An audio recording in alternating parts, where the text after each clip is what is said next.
நம்ம சத்யாவின் Kullu Kullu AC offer. எல்லா branded AC ஒரே இடத்துல. இப்போ சத்யால ஏசி வாங்கினா ரூபாய் 6000 மதிப்புள்ள 4 சேர்ஸ் ஃப்ரீயா தராங்க. உங்கள் சத்யா. மின்னம்பலம் நேயர்களுக்கு வணக்கம். இந்த நேர்காணலில் நாம் சந்திக்க இருப்பவர் மூத்த பத்திரிகையாளர் திரு கராசி ஷியாம். வணக்கம். வணக்கம் ஃபெலிக்ஸ். உச்சநீதிமன்ற உத்தரவின்படி தேர்தல் பத்திர விவரங்களை தேர்தல் ஆணையம் நேற்று வெளியிட்டிருந்தாங்க. இதுல இன்று உச்சநீதிமன்ற நீதிபதிகள் ஒரு அதிருப்தியும் வெளிப்படுத்தியிருக்கிறாங்க.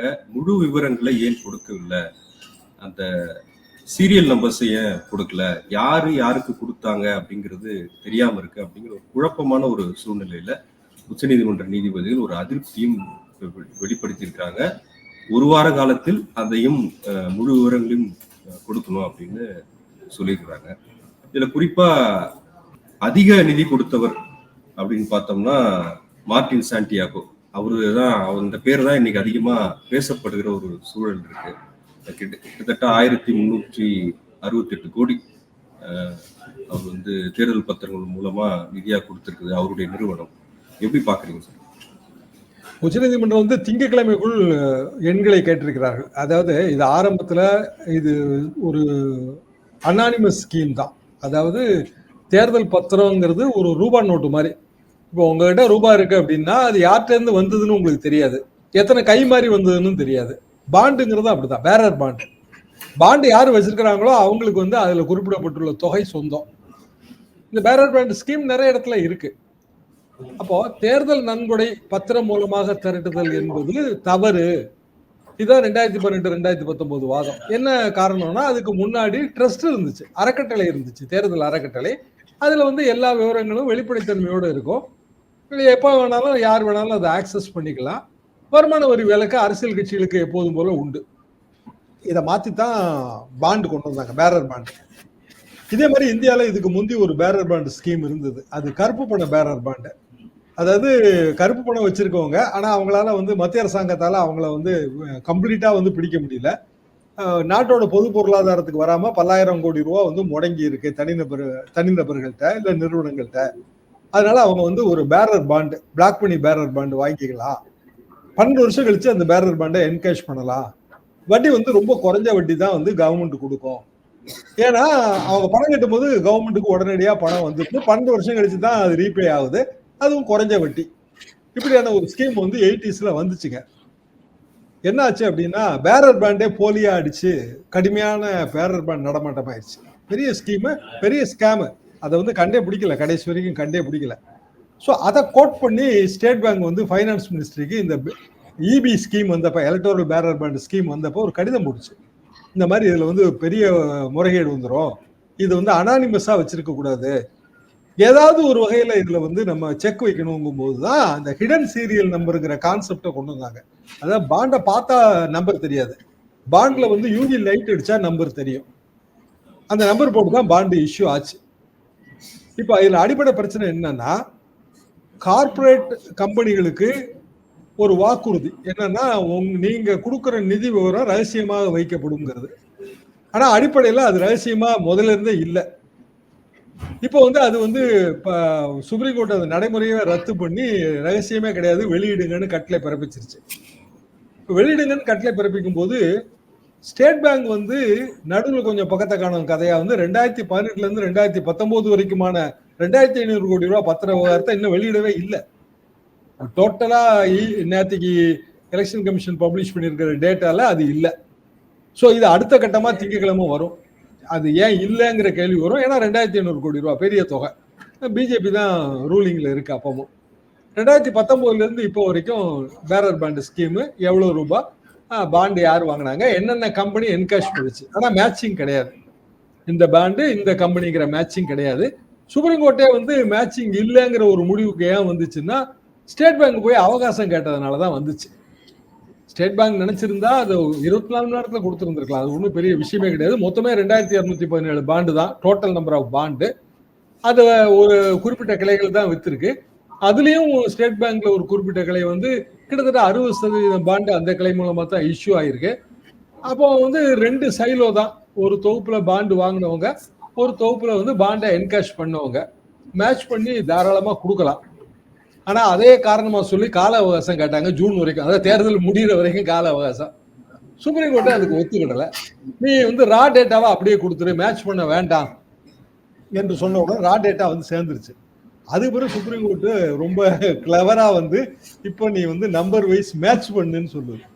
அது சீரியல் நம்பர் வந்தா ஆட்டோமேட்டிக்கா அது மேட்ச் ஆயிரும். இதுல ஏற்கனவே பண்ணி வச்சிருக்கிற கோளாறு ஒரு நடுவில் கொஞ்சம் பக்கத்தை காணும். அதனால அதையும் இப்போ கொடுத்தாகணுங்கிற ஒரு கட்டாயத்துக்கு வருது. அதுவும் பிஜேபி பீரியட் ஆயிருது. இப்ப இதுல அடிப்படையிலேயே பல ஊழல்கள் அம்பலத்திற்கு வந்திருக்கின்றன. சமூக வலைதளங்கள் ஒரு தீயாக பற்றி எரிகிறது எல்லாமே. அதான் குறிப்பா ஊழல்னு எப்படி சொல்றீங்க? அதாவது ஊழல் எதுல ஸ்டார்ட் ஆகுது அப்படின்னா, நம்ம ஒரு குறிப்பிட்ட தொகையை வாங்கிட்டு ஒரு குறிப்பிட்ட காரியத்தை செஞ்சு கொடுக்கும் போது ஊழல் ஸ்டார்ட் ஆயிடுது. அப்போ குறிப்பிட்ட காரியத்தை செஞ்சு முடிச்ச பிறகு பணம் வாங்கினாலும் ஊழல் இருக்கு அதுல. அதாவது முதலே பேரம் பேசிட்டு 10% எனக்கு கொடுத்துடணும்பா அப்படின்னு பேரம் பேசிட்டு செய்யறது. இந்திய ஜனநாயகத்துல நம்ம இது நிறைய பாக்குறோம். கிக் பேக்னு அதை சொல்லுவாங்க. கிக் பேக் ஆட்டோமேட்டிக்கா இருக்கு, பல ஸ்கீம்ல இருக்குங்க. அதாவது 10,000 கோடி ரூபா ஸ்கீம், 10% கொடுக்கணும், 1000 கோடி ரூபா வந்துடும். மொத்தம் உள்ள பட்ஜெட்லேயே மினிமம் 10%, 15% கிக் பேக்கா வருதுங்கிறதான் குற்றச்சாட்டு. ராஜீவ்காந்தி காலத்துல அவர் என்ன சொன்னாருன்னா, ₹1 கவர்மெண்ட் செலவு பண்ணா உண்மையிலேயே மக்களுக்கு போய் சேர்றது 70 பைசா தான், 30% கிக் பேக்கா போகுதுன்னு அவர் ஒரு குற்றச்சாட்டை வைத்தாரு. கிக் பேக் இருக்கு எப்போதுமே. ஆனா பேரர் பேண்ட் ஸ்கீமோட பிரச்சனை என்ன அப்படின்னா, முதல் கட்டமா எக்ஸ்ட்ராக்ஷன், அதாவது மிரட்டல் மூலமாக வாங்குது. நான் எனக்கு ஒரு கட்சியை பிடிக்கலங்க, நான் ஏங்க டொனேஷன் கொடுக்கணும்? இது ஒரு யார் வேணாலும் இந்த முடிவு எடுக்கலாம். எனக்கு இந்த கட்சியை பிடிக்கல, நான் டொனேட் பண்ண வேண்டிய அவசியம் இல்லை. ரைட்டு, மாப்பிள்ள நீ மாட்டினடா, கட்சியை பிடிக்கலையா, ரைட்டு, உன் மேல நாங்கள் நடவடிக்கை எடுக்கிறோம். இடி வருது, வருமான வரித்துறை வருது. அப்போ வருமான வரித்துறை ரெய்டுக்கு பிறகு வருமான வரித்துறை அதிகாரிகளே அரசியல் தரகர்களா மாறுறாங்க. இடி அதிகாரிகள் தரகர்களா மாத்தினதை நம்ம பார்த்தோம். இடி அதிகாரிகள் லஞ்சம் வாங்கி தான் அங்கித் திவாரி அரெஸ்ட் ஆகி கிடக்காரு. ஸோ மத்திய அரசாங்கத்தோட துறைகள் எப்போ ஊழல் மிகுந்த துறைகளாக மாறுதுன்னா, மத்திய அரசாங்கமே ஊழலுக்கு துணை போகும்போது, அல்லது தன் அமைப்புகளை அரசியலுக்காக தவறாக பயன்படுத்தும் போது. சரி, அரசே இப்படித்தானே செய்யுது, நம்ம ஏன் இதுல ஒரு கெயின் அடையக்கூடாது, நமக்கு ஏன் ஒரு 10 கோடி ரூபாய் கிடைக்க கூடாதுன்னு ஒரு அதிகாரி நினைக்கிறான். இந்த இடத்துலதான் இதோட பிரச்சனை ஸ்டார்ட் ஆகுது. அப்போ எப்போ பாண்டு இஷ்யூ ஆச்சு, எப்ப ரெய்டு நடந்தது, இந்த இடத்த பார்க்கும்போது இது மேட்ச் ஆகுது. மேட்ச் ஆகி காலையில இருந்து அது ஓடிட்டு இருக்கு. அதாவது ஒவ்வொரு அப்படி எத்தனை நிறுவனங்கள் இருக்கு? அப்படி அது ஏராளமான நிறுவனங்கள் வந்துருச்சுங்க. அதுக்கு பட்டியலே போட முடியல, அந்த அளவுக்கு வந்துருச்சு. மொத்தம் 1300 கம்பெனி, பாண்டு வாங்கி இருக்கிற கம்பெனி. அவங்க கிட்டத்தட்ட 6000 கோடி ரூபாய் பிஜேபிக்கு 2019 இருந்து கொடுத்துருக்காங்க. அதுக்கு முன்னாடி எவ்வளவு கொடுத்தாங்கிற லிஸ்ட் நம்ம கிட்ட இல்ல. இப்போ குவிட் ப்ரோ க்ரோ, அதாவது எனக்கு நான் இதை உங்களுக்கு செஞ்சு தந்தா நீங்க எனக்கு அதை செஞ்சு கொடுங்க இப்படிங்கிற ஒரு பேரம், இது நம்ம தொடர்ந்து வாழ்க்கையில பார்த்துட்டு வர்ற விஷயம்தான். இது நிறைய கம்பெனி இதுல ஒரு எலக்ட்ரால் பாண்டு கொடுத்துருக்கு. அவங்களுக்கு ஏதோ ஒரு வகையில ஒரு பெனிஃபிட் கொடுத்துருக்காங்க. அந்த பெனிஃபிட்ல முக்கியமா அந்த மேகா இன்ஜினியரிங் ரொம்ப முக்கியமான பெரிய கம்பெனியா தெரியுது. என்னன்னா, அவங்க கிட்டத்தட்ட 800 கோடி ரூபா ஏப்ரல் 2023 கொடுத்துருக்காங்க. 140 கோடி ரூபாய்க்கு எலக்ட்ரால் பாண்டு வாங்கியிருக்காங்க. அப்போ 1 மந்த் கழிச்சு, அதாவது அவங்களுக்கான கான்ட்ராக்டுகள் கிடைத்த 1 மந்த் கழிச்சு அவங்க 130 கோடி ரூபா கொடுத்துருக்காங்க. எவ்வளவு ஒர்த் ஆஃப் கான்ட்ராக்ட்னு பார்த்தா 14,000 கோடி ரூபா ஒர்த் ஆஃப் கான்ட்ராக்ட். என்னன்னா, மும்பை மகாராஷ்டிரா மாநிலத்துல தானேல இருந்து போரிவாலி வரைக்கும் போற ஒரு ட்வின் டனல் ப்ராஜெக்ட், அது இப்ப திறந்து வச்சாங்கன்னு நினைக்கிறேன். அந்த ட்வின் டனல் ப்ராஜெக்ட்ல அதை போடுறதுக்காக இந்த கம்பெனிக்கு 14,000 கோடி ரூபா ஒப்பந்தம். 14,000 கோடி ரூபா ஒப்பந்தம் கொடுத்ததுல 140 கோடி ரூபா எலக்டோரல் பாண்டு. அப்போ 14,000 கோடிக்கும் 140 கோடிக்கும் இடையில ஏதோ ஒரு புள்ளி இருக்குல்ல. 14,000 கோடி ரூபா ஒப்பந்தம், 37 கோடி ரூபா பாண்டு, 62 கோடி ரூபா பாண்டு, அப்படித்தானே இருக்கணும். அது 14,000 கோடி ரூபாய்க்கு கரெக்டா 140 கோடி ரூபா முதலே அவன் எப்படி கொடுக்க முடியும்? இது இந்த மாதிரியான பல விஷயங்கள் நமக்கெல்லாம் தெரிந்த ஒரு வேதாந்தா நிறுவனம். அவங்க கிட்டத்தட்ட 500 கோடி ரூபா கொடுத்துருக்காங்க. ஸ்டெர்லைட்ல இருந்து பல கம்பெனிகள் அவங்களுக்கு சொந்தமானது. அது போக அவங்களோட பல தொழில்களுக்கு வந்து இப்ப சமீப காலமாக நிறைய அனுமதிகள் தரப்பட்டிருக்கு. அதே மாதிரி வந்து நிறைய கம்பெனிங்க, ஒரு ஹஃப்டா வசூலின்னு ஒரு கம்பெனி, அவங்க வந்து ஒரு ரெய்டு முடிஞ்ச உடனே வந்து ஹஃப்டாவுக்கு வந்து டொனேஷன், அதில் வந்து 14 கம்பெனி வந்து சேர்ந்து கொடுக்குது. அதே மாதிரி வந்து ஒரு ரெய்டு, அதில் வந்து ஒரு டொனேஷன் உடனே வரும்போது வந்து அதே கம்பெனிகள் வந்து வேற பேர்ல இபி வழியா கொடுக்குது. அதாவது இதுல அடிப்படை என்னன்னா, இப்ப நீங்க ஒரு கம்பெனி, நீங்க வந்து தேர்தல் நன்கொடை கொடுக்கலாமா கொடுக்க கூடாதுன்னா தாராளமா கொடுக்கலாம், சட்டப்படி கொடுக்கலாம், ஒன்றும் பிரச்சனையே கிடையாது. அதுக்கு உங்களுக்கு வருமான வரி விலக்கு இருக்கானா வரி விலக்கு இருக்கு. ஆனா நீங்க இன்னொரு பேர்ல வந்து அதை கொடுக்கும்போது சந்தேகம் வருது. அந்த இன்னொரு பேர்லயும் அதுவும் ஒரு கம்பெனி தான். ஆனா உதாரணமா நீங்க வந்து ரொம்ப பெரிய ஒரு நிறுவனம், இந்த பெரிய நிறுவனம் வந்து இன்னொரு பேர்ல ஒரு கம்பெனி ஆரம்பிச்சு கொடுக்கும்போது அந்த கம்பெனிக்கான பேலன்ஸ் ஷீட் பார்க்கும்போது டொனேஷன் கொடுத்ததை விட பல மடங்கு கம்மியா இருக்கு பேலன்ஸ் ஷீட்ல. உதாரணமா 100 கோடி ரூபாய் எலக்ட்ரல் பாண்ட் கொடுத்துருக்கிற ஒரு கம்பெனி, அந்த கம்பெனியோட பேலன்ஸ் ஷீட் பப்ளிக் டொமைன்ல அவைலபிளா இருக்கு. இப்ப இதை எப்படி மேட்ச் பண்றாங்க எல்லாரும்னா, எல்லாருமே ஆடிட்டர்ஸ் தான் மேட்ச் பண்றாங்க. ஒரு குறிப்பிட்ட கம்பெனி, அது பேரே தெரியல நமக்கு, 100 கோடி ரூபாய் டொனேஷன் கொடுத்துருக்காங்க, ரைட்டு. அந்த கம்பெனியோட பேரை போட்டு நெட்ல சர்ச் பண்ணா அவனோட போன வருஷம் பேலன்ஸ் ஷீட் கிடைக்குது நமக்கு. பேலன்ஸ் ஷீட்ல பார்த்தா அவனோட மொத்த கொள்முதல் விற்று வரவு எல்லாமே சேர்த்தா 10-12 கோடி ரூபா தான் வருது. அப்ப 10-12 கோடி ரூபா கம்பெனி எப்படி 100 கோடி ரூபா டொனேஷன் தர முடியும்? ஒரு சில கம்பெனி நஷ்டத்துல இருக்கிறதா பேலன்ஸ் ஷீட் காட்டுது. அப்போ இவங்க யாருக்கு பினாமியா செயல்பட்டாங்க? ஏதோ ஒரு பெரிய கம்பெனிக்கு பினாமியா செயல்பட்டு இருக்காங்க. இப்ப நம்மளால அதை கண்டுபிடிக்க முடியாது. என்ன காரணம்னா, அந்த பெரிய கம்பெனி எதுங்கிறது சில கம்பெனிகள் தெரியுதுங்க. இப்போ உதாரணமா ஒரு சப்ளை செயின், குயிக்னு ஒரு சப்ளை செயின் இருக்கு, KWIK. இது வந்து ரிலையன்ஸோட ரீட்டைல் செயின். குயிக் வந்து நிறைய டொனேட் பண்ணிருக்கு, ரிலையன்ஸ் ரீட்டைல் டைரக்டா கொடுக்கல, குயிக் மூலமா கொடுக்குது. அப்படியே செய்யணும், ரிலையன்ஸ் ரீட்டைலே டைரக்டா கொடுக்க வேண்டியதானே, அதுல ஒன்றும் அவங்களுக்கு தப்பு இல்லையே. என்ன காரணம்னா, இதுக்கு முந்தி இருந்த ஸ்கீம் எல்லாத்துலயுமே லாபம் சம்பாதிச்சா லாபத்துல ஒரு பகுதியை தான் நீங்க தேர்தல் நன்கொடையா தரலாம். ஆனா இபி ஸ்கீம் வந்த பிறகு நீங்க நஷ்டத்துல இருந்தாலும் தேர்தல் நன்கொடை தரலாம்னு மாத்திட்டாங்க. அப்போ ஒரு கம்பெனியை நம்ம ஃப்ளோட் பண்றோம், ஆனா அது நம்மளோட பினாமி கம்பெனி, அந்த கம்பெனிக்கு உண்மையிலே எந்த விதமான வியாபாரமும் கிடையாது, அது நஷ்டம் தான் வரும். ஆட்டோமேட்டிக்காவே அந்த கம்பெனி பேர்ல டொனேஷன் கொடுக்குறாங்க. இப்போ இது வந்து ஒரு பெரிய ஃப்ராடா மாறிடுது. காரணம் என்ன அப்படின்னா, அந்த அன்ஃபேர் அட்வான்டேஜ் கிடைக்குது. அதாவது ஒரு சட்டபூர்வமாக இல்லாத ஒரு அனுகூலம் வந்து இதுல வந்து கிடைக்குது. அப்போ பெரிய கம்பெனி என்ன பண்ணுது, மத்திய அரசாங்கத்துல போய் ஏதோ ஒரு வகையில அவங்க அதை பெனிஃபிட் அடைகிறாங்க.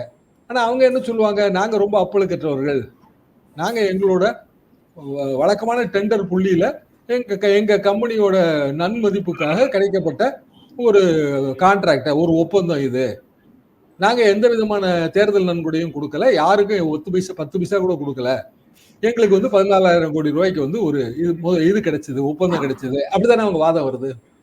இல்ல இப்ப இதுல மற்ற கட்சிகளும் வாங்கியிருக்காங்க இல்லையா? எல்லா கட்சியும் வாங்கியிருக்குங்க.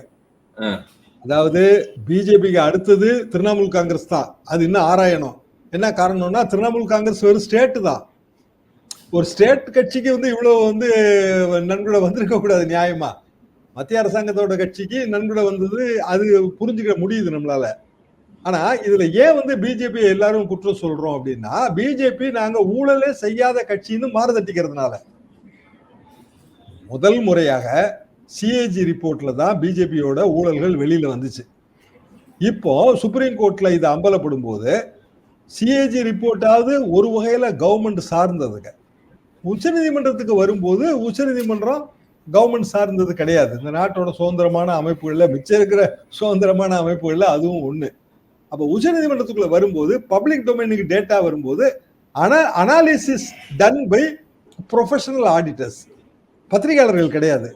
நம்ம பேசுற எல்லாமே ப்ரொஃபஷனலா இருக்கிற ஆடிட்டர்கள், அவங்களோட சொந்த பெயர்ல அவங்களோட சொந்த ட்விட்டர் அக்கௌண்ட்ல போட்ட டீடைல்ஸ். நாங்க பத்திரிகை நடத்தும் போதுங்க புனை பெயர்ல எழுதக்கூடாதுன்னு எங்க சீனியர்ஸ் எங்களுக்கு சொல்லி தருவாங்க.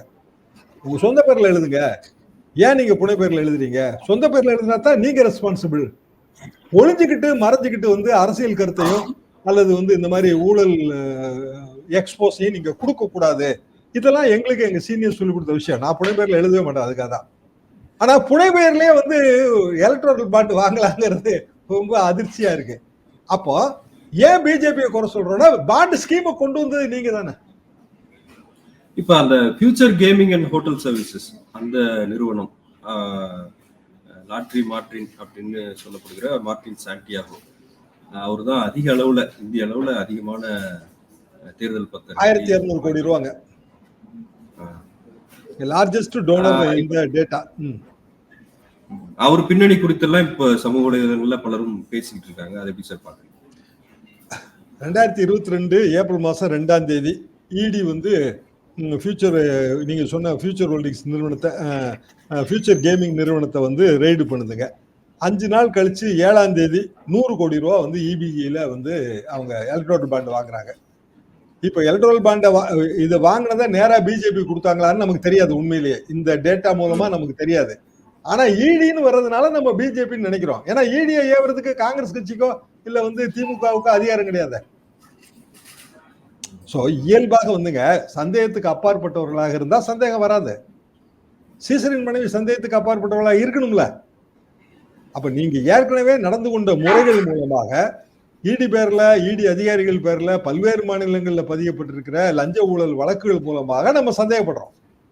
இப்ப சந்தேகத்தை போக்க வேண்டியது யாரோட கடமை? பிஜேபியோட கடமை தானே. அபிஷியலா இது வரைக்கும் ஒண்ணுமே சொல்லியே. காங்கிரஸ் கட்சி பிற கட்சிகள்லாம் அபிஷியலா சொல்லுத.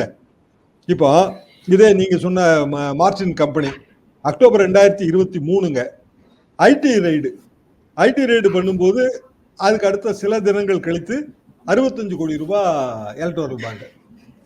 சரி, இப்போ என்னோட இன்னொரு கேள்வி இருக்கு. இடியும் ஐடியும் ரெய்டு பண்ணும்போது ஒரு நிறுவனத்தின் பேர்ல ஏதோ ஒரு வகையான சந்தேக சாயல் அந்த புலனாய்வு அமைப்புகளுக்கு இருந்ததுனால தானே ரெய்டு பண்ண முடியுது. ஏன்னா ஐடி ரெய்டை பத்தி எனக்கு நல்லா தெரியுங்க. நான் வந்து ஒரு டாக்ஸ் லாயரா பிராக்டிஸ் பண்ணியிருக்கேன். ஐடி ரெய்டுக்கு முன்னாடி வந்து ரெய்டுன்னு சொன்னாலும் சர்ச் அண்ட் சீசர் முன்னாடி ஒரு சர்வே நடத்தணும். ரெய்டு நடத்த வேண்டிய அவசியத்தை வச்சு ஒரு நோட்டு போட்டு சாட்டிஸ்பாக்சன் நோட்டுன்னு பாருங்க அதுக்கு, அதை வந்து அந்த உயர் அதிகாரிகள்கிட்ட கொடுத்து அவங்க ஓகே சொல்லி அவங்க தான் வாரண்ட் கொடுப்பாங்க.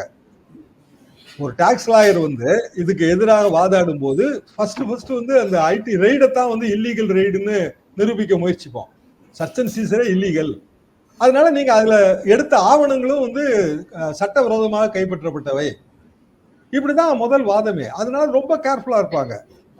உயர் அதிகாரிகள் வந்து அவ்வளவு சாமானியத்துல வந்து சாட்டிஸ்பாக்சன் நோட்ல கைது போட மாட்டாங்க. அப்போ ஐடி ரைடு போவதுக்கு முந்தையே இந்த நிறுவனம் இந்த மாதிரி எல்லாம் நடந்திருக்கு. இவங்க வந்து இதுக்கு முன்பே வந்து இது வாங்கியிருக்கிறாங்க. ஏற்கனவே கொஞ்சம் வாங்கியிருக்காங்கல்ல, அது அவங்க கணக்குல வந்திருக்கும்ல எலக்ட்ரல் பாண்ட் வாங்கினது. அதுக்கு பிறகு அடுத்த வருஷம் தானே இந்த ரெய்டு நடக்குது. அப்போ வந்து ஐடி வந்து ஏன் வந்து ரெய்டு நடந்த போது இந்த எலக்ட்ரல் பாண்ட் இவ்வளவு வாங்கினாங்கிற டீட்டெயில் அவங்க ஏன் சொல்லல? ஒண்ணு. அதுக்கு பிறகும் திருப்பி இபி வாங்குறாங்கல்ல, எலக்ட்ரல் பாண்ட் வாங்குறாங்கல்ல அந்த நிறுவனம். அப்போ இயல்பாக அடுத்த கேள்வி என்ன வருது அப்படின்னா, ஐடி ரெய்டு இடி ரெய்டு வந்த பிறகு வந்த ஒரு மாசத்துல 1.5 மாசத்துல இல்ல 15 நாளைக்குள்ள பாண்ட் வாங்கி வந்து கட்சிக்கு நன்கொடை கொடுத்துருக்காங்க அப்படின்னா வேற கட்சிக்கு கொடுக்க முடியாதுங்க. ஒன்லி பிஜேபிக்கு தானே கொடுக்க முடியும். அவர் வேறு சில கட்சிகளுக்கும் நெருக்கமானவர்கள் பேசப்படல. அவரு பல கட்சிகளுக்கு நெருக்கமானவர் தாங்க. எல்லா கட்சிக்கும் நன்கொடை கொடுக்கறது ஒரு முதலாளியோட வழக்கம் தான். நான் அதை இல்லைன்னு சொல்லவே இல்லை. 100 ரூபா வந்து ஒரு பெரிய கட்சிக்கு கொடுத்தா 10 ரூபா ஒரு சின்ன கட்சிக்கு கொடுக்க தான் செய்வாங்க. ஒரு சேஃப்டிக்காவது கொடுப்பாங்க. ரொம்ப லோக்கலா இருக்கிற லெட்டர் பேட் கட்சி கூட கொடுப்பாங்க. அது வரல இதுல பாயிண்ட். இதுல பாயிண்ட் என்ன அப்படின்னா, ஒரு ரெய்டு ஒரு சர்ச் அண்ட் சீசர் அதுக்கு பிறகு ஒரு எலக்ட்ரல் பாண்ட், ஒரு ரெய்டு ஒரு சர்ச் அண்ட் சீசர் அதுக்கு பிறகு ஒரு எலக்ட்ரல் பாண்டுன்னு வரும்போது அது மிரட்டி பணம் பறிப்பதற்கு சமம் தானே. இதுல மோடியின் நண்பர்கள் அப்படின்னு சொல்லப்படுற அதானி அம்பானி அவங்க எல்லாம் அவங்க பேர்லாம் இல்ல, அவங்க நிறுவனங்கள் இல்ல. அதான் அதுக்கு காரணம் என்னன்னா, நீங்க வந்து ஷெல் கம்பெனி மூலமா வாங்கினா அது எப்படி வரும் அவங்க பேரு? அதாவது நான் முதல்ல சொன்னது அதுதான். பாண்டு வந்து கரன்சி நோட்டு மாதிரி எத்தனை கை மாதிரி உங்ககிட்ட வந்துங்கிறதுக்கு யாராலையும் எப்பவுமே விளக்கம் கொடுக்க முடியாது. அதாவது 2 விஷயத்தை கம்பேர் பண்ணுங்க. கோயில் உண்டியல்ல ஒருத்தன் பணம் போடுறாங்க, ரைட்டா? உண்டியலை உடைச்சு எண்ணுறாங்க, 500 கோடி ரூபாய் இருக்கு. யார் போட்டாங்கன்னு யாருக்குமே தெரியாது. ஆனால் 500 கோடி ரூபா கோயில் கணக்கில் வரவாகும். அது ஒரு வகையான, அதுவும் ஒரு வகையான ஒரு நன்கொடை ஸ்கீம் தான். தேர்தல் பத்திரம் மாதிரி ஒரு நன்கொடை, கோயில் நன்கொடை. தேர்தல் பத்திரங்கும் போது ஒரு வாங்கினவன் ஒரு பெற்றவன். வாங்கினவன் வந்து பெற்றவன்கிறவன் ரிடீமர். இப்போ வாங்கினவனுக்கும் பெற்றவனுக்கும் இடையில ஒரு லிங்க் இருக்குங்கிறது பலருக்கும் தெரியாது. அது என்ன லிங்க்னா யூனிக் ஐடி, சீரியல் நம்பர். இந்த யூனிக் சீரியல் நம்பர் இருக்குங்கிறத ஏற்கனவே ஒரு பல மாதங்களாக பேசிட்டே தான் இருக்கும். ஃபர்ஸ்ட் டைமா இன்னைக்கு வந்து அது கோர்ட்டுக்கு வந்துருச்சு. கோர்ட்டுக்கு வந்தோடனே கோர்ட்டு இப்பதான் தெரியுது. அது திங்கக்கிழமை யூனிக் ஐடியை சொல்லுது. அப்ப யூனிக் ஐடியை வச்சு மேட்ச் பண்ணும்போது நீங்க கேட்கிற இந்த கேள்விகளுக்கெல்லாம் விடை கிடைச்சிடும். என்னன்னா எக்ஸுங்கிற நிறுவனம் அப்படியே பல பல பல ஷெல் கம்பெனிகளாக மாறி ஒய்ங்கிற பெரிய நிறுவனத்தோட தொடர்பு இருக்குங்கிறது இதுல புரிஞ்சிடும். மற்றபடி இப்ப நமக்கு கிடைக்கிற டேட்டா எல்லாமே பல்வேறு சிஏக்கள், பல்வேறு ஆடிட்டர்கள் அவங்களோட பப்ளிக் டொமைன்ல இருக்கிற டேட்டாக்களை எடுத்து கம்பேர் பண்ணி சொல்றதுதான். ஆனா அப்படி சொல்லும் போதே வந்து இது வந்து பெரிய பூதம், கிணறு விட்ட பூதம் கிளம்புறது ஒரு பூதம் இல்ல, பல பூதங்கள். பிஜேபி அரசை வந்து வீட்டுக்கு அனுப்பக்கூடிய அளவுக்கு மிக சக்தி வாய்ந்த ஒரு ஊழலாக இந்த எலக்டோரல் பாண்ட் ஸ்கீம் வருதுங்கிறது தான் ஒண்ணு. நன்றி சார், உங்களுடைய நேரத்துக்கு மிக்க மின்னம்பலம்.com தமிழின் முதல் மொபைல் பத்திரிகை.